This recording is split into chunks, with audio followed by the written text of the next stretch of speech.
अस्सलाम वालेकुम students, this is Ibrahim.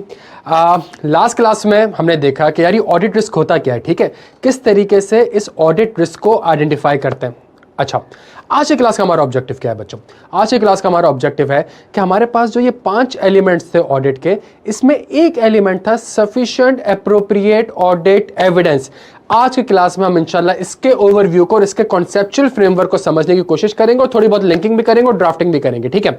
देखिए यार, आज की क्लास का टारगेट है ISA 500 sufficient appropriate audit evidence. ISA 500 sufficient appropriate audit evidence, इसका थोड़ा सा आज हम एक ओवरव्यू लेते हैं और उस वर्ड को समझने की कोशिश करते हैं। बच्चों, सफिशिएंट एक अलग वर्ड है, एप्रोप्रिएट एक अलग वर्ड है, ऑडिट एविडेंस एक अलग वर्ड है। सफिशिएंट का मतलब है क्वांटिटी, सफिशिएंट का मतलब है क्वांटिटी। क्या मतलब? सर देखें, वो याद है वो 3 करोड़ 60 लाख इन्वॉइसेस बनती थी एसएसजीसी में गैस बिल्स की, तो सर इतने सफिशिएंट इन्वॉइसेस आप वेरीफाई करें ताकि आप रीजनेबल एश्योरेंस ऑब्टेन कर सकें। और रीजनेबल एश्योरेंस तो होती ही हाई लेवल ऑफ एश्योरेंस है। तो in order to obtain high level of assurance, auditor must obtain sufficient audit evidence. ठीक हो गया भाई। एप्रोप्रिएट, सर एप्रोप्रिएट का मतलब है क्वालिटी, सफिशिएंट क्वांटिटी, एप्रोप्रिएट का मतलब है क्वालिटी। सर क्वालिटी के अंदर आइजा आपसे कहता है 2 फैक्टर्स है, एक है रेलिवेंट और एक है रिलायबल। सर रिलायबल को डिस्कस करते हैं। सर रिलायबल में हमारे पास सबसे इंपॉर्टेंट चीज़ है, मैं आपके सामने कुछ इलस्ट्रेशंस देता हूं, उस इलस्ट्रेशन से आप मुझे बताइएगा सर इनमें से कौन सा ऑडिट एविडेंस ज़्यादा रिलायबल है। प्यारे बच्चों, पहले एग्जाम्पल, कुछ एग्जाम्पल्स मैं आपके साथ देता हूँ। पहले एग्जाम्पल, सर एक तरफ मुझे बताएं कि एक ऐसा एविडेंस जो मुझे मैनेजमेंट दे और एक ऐसा एविडेंस जो मेरे पास थर्ड पार्टी से आए। सही है सर, मुझे बताएं एज एन ऑडिटर मेरे लिए ज़्यादा रिलायबल ऑडिट एविडेंस कौन सा होगा? थर्ड पार्टी वर्सेस इंटरनल या थर्ड पार्टी वर्सेस मैनेजमेंट, कौन सा एविडेंस मेरे पास ज़्यादा रिलायबल होगा? फॉर एग्जांपल, एक कंपनी के बैंक में 100 रुपये पड़े हुए, मैनेजमेंट आपसे आपसे कहे कि मेरे पास बैंक में 100 रुपये पड़े हुए, ये ज़्यादा रिलायबल ऑडिट एविडेंस है? या बैंक डायरेक्ट ऑडिटर को कह दे कि हाँ भाई, इस कंपनी के, ये जो आप जिसका ऑडिट कर रहे हैं, इसके पास मेरे अकाउंट में 100 रुपये पड़े हुए। प्यारे बच्चों, कौन सा ज़्यादा रिलायबल ऑडिट एविडेंस है? थर्ड पार्टी के management? Sir third party audit evidence आपका ज़्यादा रिलायबल है। इसी एग्जाम्पल को वापस से देखें, डायरेक्टली वर्सेस इनडायरेक्टली। सर एक ऐसा ऑडिट एविडेंस जो आपको डायरेक्टली मिले और एक ऐसा ऑडिट एविडेंस जो आपको इनडायरेक्टली मिले। क्या मतलब? सर बैंक की तरफ से एक कंफर्मेशन आई और उस कंफर्मेशन में कहा गया कि हाँ जी, हमारे पास 100 रुपये पड़े हुए।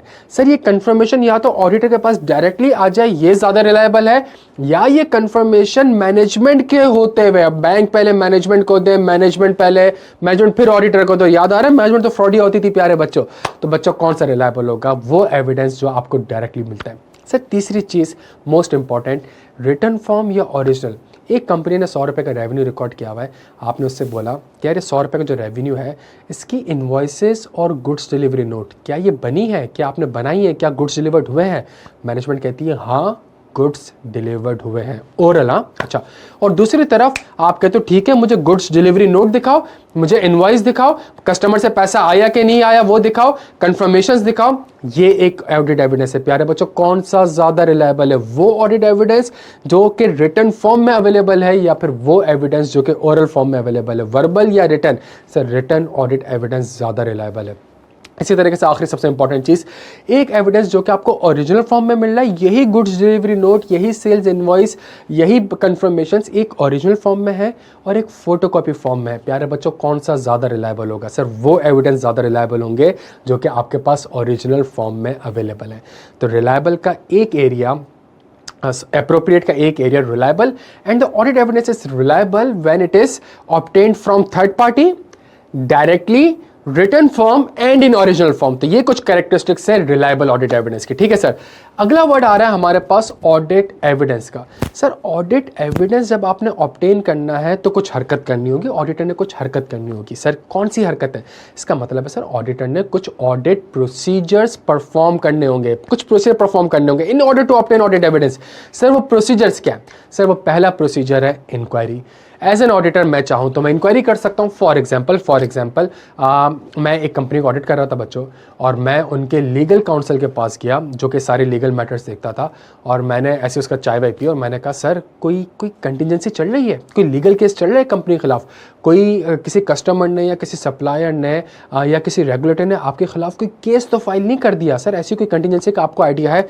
इंक्वायरी भी कर सकता हूं। लेकिन अभी थोड़ी देर पहले पढ़ाया, इंक्वायरी से तो ओरल एविडेंस होगा जो कि रिलायबल नहीं है, but yes inquiry is the audit procedure जो कि मैं चाहूं तो परफॉर्म कर सकता हूं। पहला प्रोसीजर प्यारे बच्चों इंक्वायरी।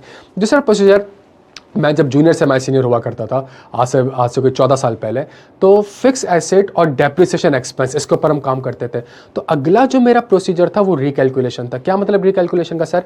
कि मैनेजमेंट कहती है कि मैंने 100 रुपये का एसेट खरीदा है, इसकी यूजफुल लाइफ 5 साल है, 100 को डिवाइड करें 5 साल से, डेप्रिसिएशन एक्सपेंस आता है 20 रुपये। ये जो मैंने आपसे बात करी इसको मैं रिकैलकुलेट करता था in order to ensure that कि जो मैनेजमेंट ने डेप्रिसिएशन एक्सपेंस रिकॉर्ड किया हुआ है क्या वो सही रिकॉर्ड किया हुआ भी है या फिर नहीं किया हुआ। इस एग्जांपल को आप देखें, मैनेजमेंट कहती है 100 रुपये का एसेट है, यूजफुल लाइफ 5 साल है, लेकिन एसेट इस पूरे साल आया ही नहीं है, एसेट तो साल के बीच में आया है, तो मैंने मल्टीप्लाई बाय 6 डिवाइडेड बाय 12 कर दिया in order to ensure that कि 10 रुपये का डेप्रिसिएशन एक्सपेंस रिकॉर्ड हुआ भी है कि नहीं हुआ। तो मैंने एक्यूरेसी चेक कर ली रिकैलकुलेशन से। इसी तरीके से प्यारे बच्चों मेरे पास एक और प्रोसीजर होता है ऑब्जर्वेशन। जब आप इंशाल्लाह फर्म में जाएंगे तो आपको इन्वेंट्री काउंट वगैरह के लिए भेजेंगे, तो आप इन्वेंट्री काउंट नहीं करते टेक्निक, पहले आप इन्वेंट्री को ऑब्जर्व करते हैं। आप वेयर हाउस में जाते हैं और वेयर हाउस में जाके देखते हैं कि हाँ जी इन्वेंट्री आ रही है, फिर आप सैंपल बेसिस पे कुछ कहते हैं कि अच्छा जी मुझे ये वाली इन्वेंट्री दिखा दो, वो आपको कहता है वो इन्वेंट्री वहाँ पड़ी हुई है, आप जाकर इन्वेंट्री ऑब्जर्व कर लेते हो कि हाँ जी इन्वेंट्री यहाँ पे मौजूद है। तो ऑब्जर्व भी हमारे पास एक ऑडिट प्रोसीजर है। इसी तरीके से मेरे पास एक और प्रोसीजर है इंस्पेक्शन। थोड़ी देर पहले आपको एग्जांपल दी कि मैं मैनेजमेंट को कहता हूँ कि यार गुड्स डिलीवरी नोट दिखा दो, रिपेयर एंड मेंटेनेंस के वाचर्स दिखा दो, इनवॉइस दिखा दो। तो इन डॉक्यूमेंट्स को मैं क्या करता हूं, इन डॉक्यूमेंट्स को मैं इंस्पेक्ट कर रहा होता हूं। सही है, तो इंस्पेक्शन भी एक ऑडिट प्रोसीजर है जिससे कोई ना कोई ऑडिट एविडेंस मिलता है। और आखिरी सबसे इंपॉर्टेंट चीज़ प्यारे बच्चों, एक्सटर्नल कंफर्मेशन। वो याद है कि जी वो बैंक में 100 रुपये पड़े हुए हैं तो बैंक को कंफर्मेशन भेजी थी, तो मेरे पास एक और प्रोसीजर है। बैंक को वही तो नाज़िल नहीं होगी कि इस कंपनी को ऑडिटर है और उसको बैलेंस कंफर्म करना है, नहीं, मैं बैंक को एक कंफर्मेशन भेजूंगा कि जी मैं इस कंपनी को ऑडिट कर रहा हूँ, ये कह रहा है कि इसके पास आपके बैंक में 100 रुपये पड़े हुए हैं, काइंडली आप मुझे लिख के डायरेक्टली कंफर्म कर दें कि 100 रुपये पड़े हुए भी हैं कि नहीं पड़े हुए। मेरे पास अगला प्रोसीजर है एक्सटर्नल कंफर्मेशन। एक चीज़ इस पूरे डायग्राम में रह गई, एप्रोप्रिएट में एक चीज थी रेलिवेंट एंड रिलायबल। रेलिवेंट रह गया। रेलिवेंट का मतलब क्या है? रेलिवेंट का मतलब है assertion under consideration. Last class में याद आ रहा है, FS level, assertion level, assertion under consideration and directional of testing. Relevant procedure का मतलब है assertion under consideration and directional of testing. इसको समझने की कोशिश करेगा प्यारे बच्चे, सही है। मैं आपके सामने इस पूरी डायग्राम को एक्सप्लेन करने की कोशिश करता हूं एक प्रैक्टिकल एग्जांपल से, और समझिएगा मैं क्या ले रहा हूं। ड्राफ्टिंग टेक्निक बड़ी इंपॉर्टेंट है।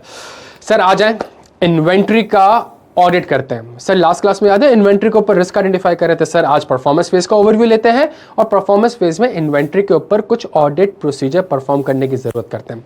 सर इन्वेंट्री है तो इन्वेंट्री में पहला ऑडिट प्रोसीजर जो कि जनरल प्रोसीजर है कि obtain inventory register as at balance sheet date. याद है वो जो FIFO LIFO weighted average method से जो आप एक इन्वेंट्री रजिस्टर बनाया करते थे, मैनेजमेंट से as at balance sheet date पे वो इन्वेंट्री रजिस्टर ले लेते हैं। प्यारे बच्चों ये आपके सामने एक इन्वेंट्री रजिस्टर आ रहा है जिसके अंदर मैनेजमेंट बता रही है कि मेरे पास प्रोडक्ट ए की इतनी क्वांटिटी है, प्रोडक्ट बी की इतनी क्वांटिटी है और प्रोडक्ट सी की इतनी क्वांटिटी है। 3 प्रोडक्ट दिखा रही है और उसकी क्वांटिटीज बता रही है कि भाई मेरे पास प्रोडक्ट ए की इतनी क्वांटिटी, प्रोडक्ट बी की इतनी क्वांटिटी, प्रोडक्ट सी की इतनी क्वांटिटी। बच्चों इन्वेंट्री याद आ रहा है, कुछ एजर्शंस होती थी। पहली एजर्शन एग्जिस्टेंस रख देते हैं। अच्छा जी, एग्जिस्टेंस के बाद प्यारे बच्चों एक काम ये करते हैं, मैनेजमेंट से जो मैंने ये इन्वेंट्री रजिस्टर लिया हुआ है जिसमें प्रोडक्ट ए बी सी आ रहा है, मैनेजमेंट क्लेम कर रही है कि मेरे पास ये इन्वेंट्री मौजूद है वेयर हाउस में, तो मैनेजमेंट का पहला दावा existence. Sir I am procedures लिखते हैं, select samples from inventory register and inspect and observe the inventory at the warehouse and observe the inventory at the warehouse। समझिएगा मेरी बात को। मैं कह रहा हूं कि मैनेजमेंट जो ये प्रोडक्ट दिखा रही है इतने सारे ABC, मैंने सैंपल बेसिस पे कुछ प्रोडक्ट सेलेक्ट कर लिए, लेट से A और बी, इनको मैंने सैंपल बेसिस पर सेलेक्ट कर लिया और मैं वेयर हाउस में कूदा और मैंने जाके चेक करा कि वेयर हाउस में ये प्रोडक्ट ए बी आ भी रहे कि नहीं आ रहे। एग्जिस्टेंस। प्यारे बच्चों डन हो गया। अच्छा प्यारे बच्चों अगली असर्शन कंप्लीटनेस। अगली असर्शन कंप्लीटनेस। और कंप्लीटनेस का मतलब क्या? कंप्लीटनेस का मतलब कि यार वेयर हाउस में कुछ और भी इन्वेंट्री पड़ी हुई होगी जो कि मैनेजमेंट ने इन्वेंट्री रजिस्टर में रिकॉर्ड नहीं की हुई, जो कि मैनेजमेंट ने इन्वेंट्री रजिस्टर में रिकॉर्ड नहीं की।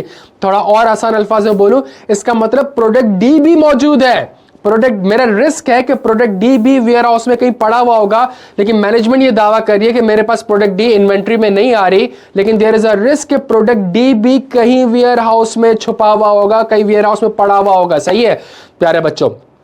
प्रोसीजर लिखते हैं, सेलेक्ट सैंपल्स, गौर करिएगा ऊपर वाले से कंपेयर करते रहेगा। Select samples from warehouse, select sample from warehouse and trace to the inventory register. बच्चे सब प्रोसेस समझने की कोशिश करिएगा और दोनों प्रोसेस कंपेयर करिएगा, आपको समझ में आ जाएगा। सुनिएगा, देखिए मैंने करा क्या, मैंने ये कहा, मैंने कहा मैं वेयर हाउस में गया और मैंने वेयर हाउस में कहा यार ये जो इन्वेंट्री आ रही है ना, ये वाली दिखाओ कि क्या ये इन्वेंट्री रजिस्टर में आ भी रही है कि नहीं आ रही।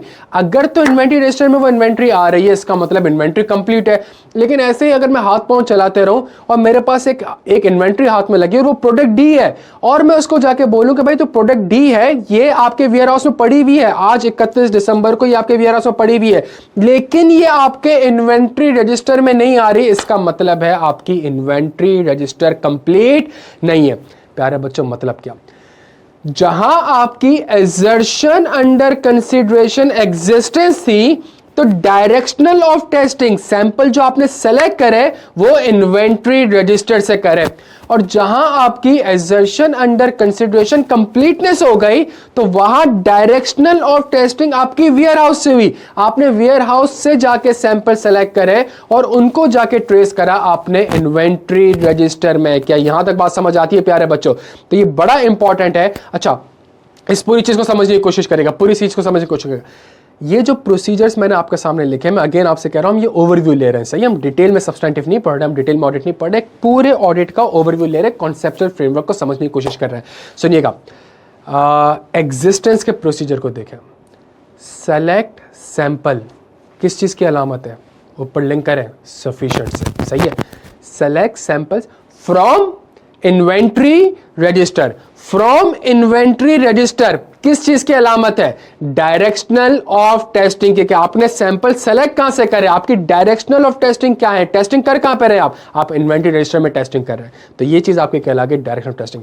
Select sample from inventory register and observe को ऊपर लिंक करें। मैंने करा क्या, मैंने एक ऑडिट प्रोसीजर परफॉर्म करा, ऑब्जर्व करी इन्वेंट्री को, ताकि मुझे ऑडिट एविडेंस ऑब्टेन हो जाए। और ये प्रोसीजर परफॉर्म किसके अगेंस्ट कर रहा हूं? ये प्रोसीजर परफॉर्म कर रहा हूं मैं एग्जिस्टेंस के अगेंस्ट। एग्जिस्टेंस क्या है? ऊपर से लिंक करें, assertion under consideration.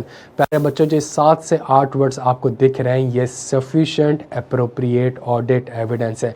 Select samples from inventory register and observe the inventory at the warehouse. जो प्रोसीजर आपको दिख रहा है, ये इतना खूबसूरत प्रोसीजर है कि इसके अंदर आपको पूरा सफिशिएंट एप्रोप्रिएट ऑडिट एविडेंस दिखे। इसके अंदर आपको क्वांटिटी भी दिखेगी, इसके अंदर आपको क्वालिटी भी दिखेगी, क्वालिटी में रेलेवेंट भी दिखेगा, क्वालिटी में रिलायबल भी दिखेगा, और आपको एक ऑडिट एविडेंस, एक ऑडिट प्रोसीजर भी दिख रहा होगा। प्यारे बच्चों, this is called the sufficient appropriate audit evidence. आपका टास्क क्या है? मैंने आपको इन्वेंट्री के प्रोसीजर बताएं, इन्हीं प्रोसीजर को यूज करके आप पीपीई का भी प्रोसीजर ऑटोमेटिकली ड्राफ्ट कर सकते हैं, बिकॉज स्टैंडर्ड लैंग्वेज है ये। सेलेक्ट सैंपल्स फ्रॉम, किसी जगह से सैंपल सेलेक्ट करना होगा, और जब सैंपल्स आ जाएंगे तो उन सैंपल्स के अगेंस्ट कोई ना कोई ऑडिट प्रोसीजर परफॉर्म करना होगा। It could be inquiry, it could be recalculation, it could be external confirmation, it could be observation, it could be inspection. प्यारे बच्चों, तो आज की क्लास में हमने परफॉर्मेंस का ओवरव्यू लिया कि मैं किस तरीके से ऑडिट प्रोसीजर परफॉर्म करता हूं, और ये सफिशिएंट एप्रोप्रिएट ऑडिट एविडेंस जो पहली क्लास में हमने एलिमेंट्स ऑफ ऑडिट पढ़ा था, इसका ओवरव्यू है क्या, ये कहलाता क्या है, और ये सारे वर्ड्स क्या है। अपना बेहद ख्याल रखिएगा। Thank you so much.